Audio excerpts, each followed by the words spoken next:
What is going on, herd? Welcome back to the channel. Thanks for tuning in to another video. Another one here in the Does It Drift video series, where we purchase vehicles in-game, build them up to drift spec, and then test them rigorously to see if they have the ability, to be drift cars. And today's going to be kind of an odd one, as we are getting close to retiring this character. The character that has, has followed us around since not quite day one, because it's Yoko Takamura was the first one.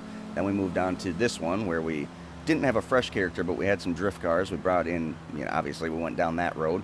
And then now we are trying to start a new character, a fresh character in 2019, just to see what it's like. Is it possible? What it's like for people that are just picking up the game now.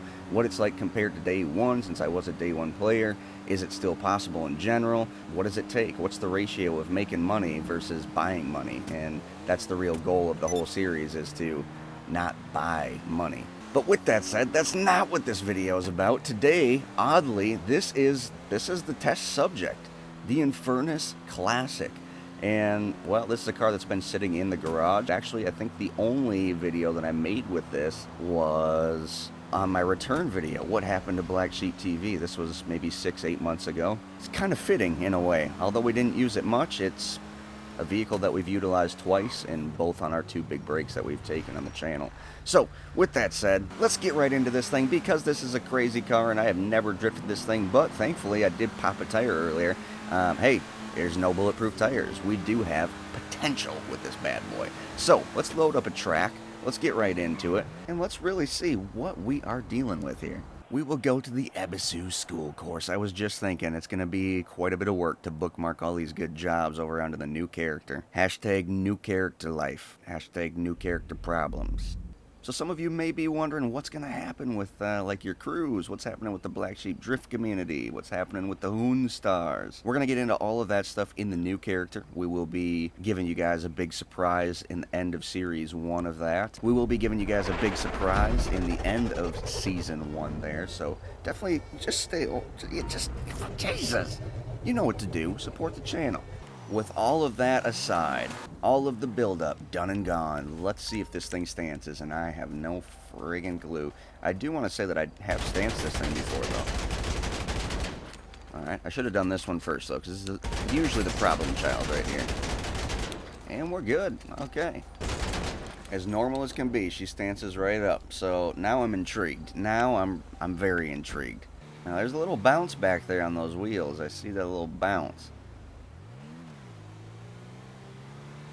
Struts are screwed.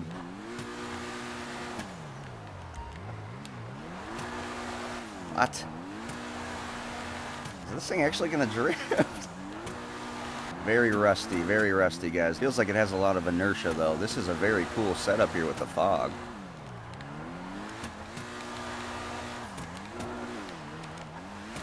And we straightened out in the very end of that one. Yeah, she got a lot of inertia, a lot of body momentum, but man, does she slide. Came flying down the hill, the original hill. She just handbrake slid like a champ.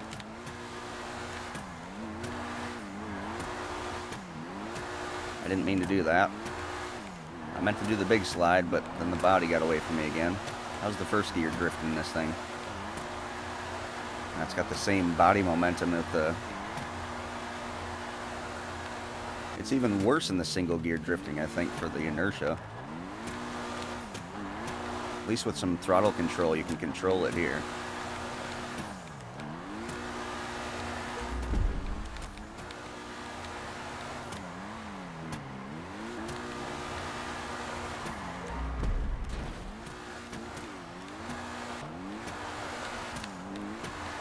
This thing is actually going to get a grade. I thought this was going to be like a 3-minute video. Quick little 3-minute video explaining, preaching to y'all why I don't do the expensive vehicles, because they can't drift. And then this damn thing starts drifting on me. Not just drifting, but like legitimately whipping out some skids here.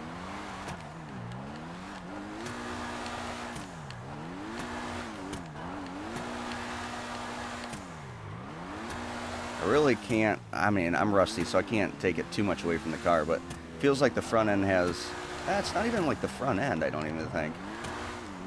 it's the rear end. The engine is in the rear, so that makes sense. I feel like the wheels have so much power going to them too, so that they're spinning twice as fast as a normal drift car. I'm doing a lot of spinning out, that's for damn sure. So if you guys are new to the Does It Drift series, which I'm sure 98% of you are not, you've seen at least one episode or more, this is judged on, we take these vehicles, we judge them on 3 separate aspects. Cost, driftability, and efficiency. Man, see, that's where I'm messing up. It's like when you got to make that hard turn, so it's like we got to dip down in this area for that turn.